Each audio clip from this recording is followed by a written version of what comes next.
Fatmir Limaj, dikur njeriu më i përshtatshëm në Partinë Demokratike të Kosovës, sot po kërkon të rikthehet pa asnjë kusht.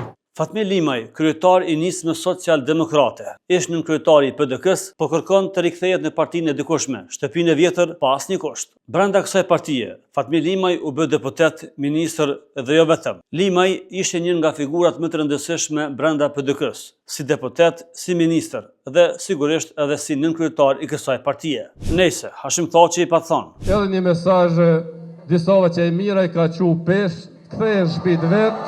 Pas 12 viteve rivalitet në politikë, me fjalor besa edhe thumbues për njëri tjetrin, Limaj po kërkon të rikthehet në PDK. Dy sene kanë ndodhur mira. Partia Demokratike në opozit, apo gjëja mirë, Ismet. Kreu i nismës social-demokrate ka shprehur gatishmërinë për bashkëpunim dhe bashkim politik me Partinë Demokratike të Kosovës, partinë me të cilën i dajtën rrugët qysh para 12 viteve. Në vitin 2014. Se që ka kandidatin më të mirë për kryeministër. Ne kemi thonë edhe në kalonemi të interesuar më bashku e më shkri në një formacion të përbashkët, me do kontributin tonë, me fuqizu.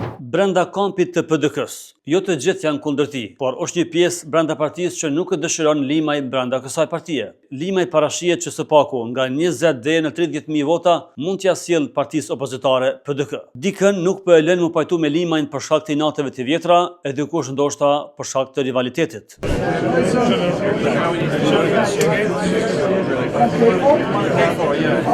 Ose ekziston edhe frika që Limaj mund të ngjitet në shkallët e kryesisë së PDK-s. E pastaj nuk i dihet. Nëse PDK ka interes politik në këtë fushatë zgjedhore për ta kthyer Limajin në shtëpinë e vjetër, pasi me kthimin e Vjosa Osmanit në LDK mund të radhitet si partia e tretë në zgjedhjet e 7 qershorit.